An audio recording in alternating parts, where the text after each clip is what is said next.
Okay, and welcome to another episode of Lightroom Tips and Techniques brought to you by morethanwords.be. And in today's session, we are going to address the question of one of the participants of a recent workshop I gave together with a colleague photographer of mine from Speedlight to Lightroom. And in this workshop, one of the participants asked how she could convert the picture to black and white, but still keep one specific color into the picture. And her specific question was she wanted to convert a typical New York street scene where you have all those typical yellow taxi cabs into black and white, but she wanted to keep the yellow of the taxis. Well, as you can see, I don't really have a New York street scene here in front of me. I have more of a Thai temple scene, but I have yellow in my picture, so I think we will all get the idea on how to do the New York scene by addressing this picture here. And what I will show you is actually a couple of ways of achieving this. And the first one is maybe the most difficult one, but also the most precise one. And it involves painting with negative saturation minus 100 with the local adjustment brush. So you activate the local adjustment brush in Lightroom, you choose saturation as effect, and you put the brush or the saturation all the way to minus 100. And then what you do is you start painting around the object that you want to keep in color. Actually, this is normally not one of my preferred ways of converting to grayscale because you have very little control over the effects, but for this specific technique it's actually the one of the only ways of achieving it. You can always adjust your contrast if you want, but you have little control as to how the different colors are converted to grayscale. And another negative aspect of this technique, while I'm at it, is that if your object is fairly small, you have a lot of painting to do. So that's why I will not continue doing this, but I will show you an easier way of achieving the same. And for that I will go to this virtual copy. And what I will do now is, instead of carefully painting around the thing I want to keep in yellow, I will just choose a very big brush with a very low feather, the minimal feather there is, feather of 0, and I will quickly paint the whole picture into black and white with just 1 or 2 brush strokes. And then what I will do is I will use the Alt key to change, you can see it, the cursor changes into a minus sign, and while holding down the Alt key you can paint into the mask you just created, the mask which covered the whole picture because you had this big brush. And so while holding down the Alt key I can quickly restore the color in the part of the picture where I want the color to shine through.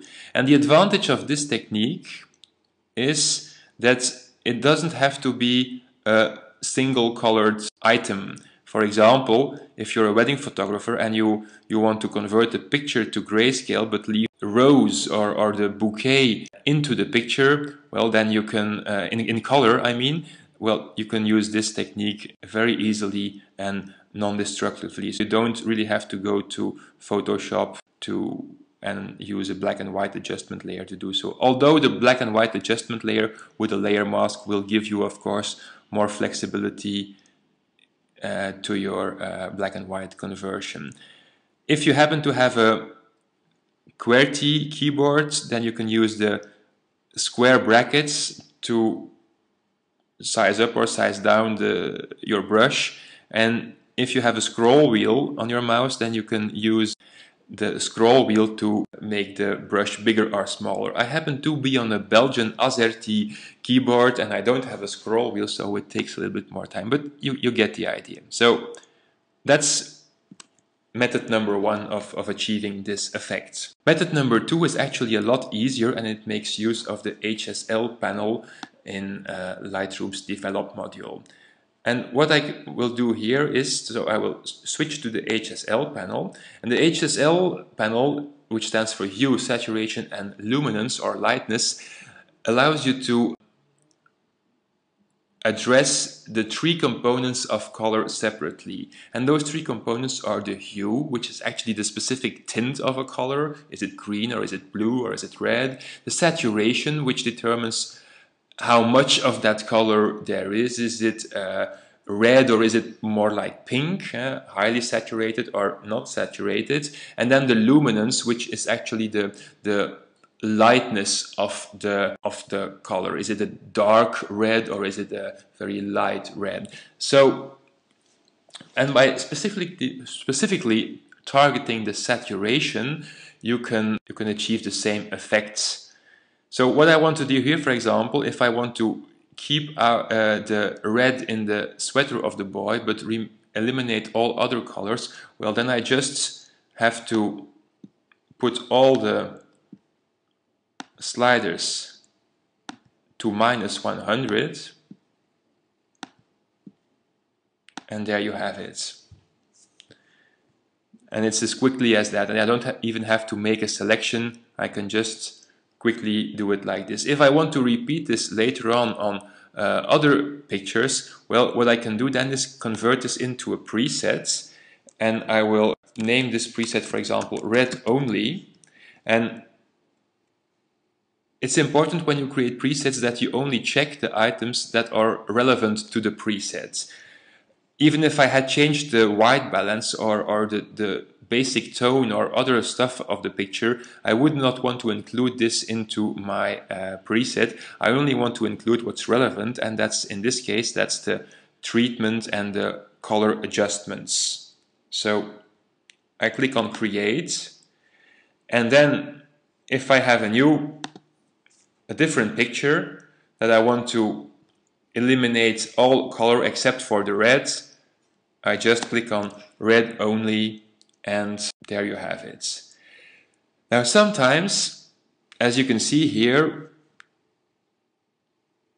there is still some color in these parts of the picture, and that is because of the wood that the boat is made of is actually brown, but red is a component of brown. So in this case, I may have to touch up a little bit, and what I can do then is use a technique we learned in the first part of the video, actually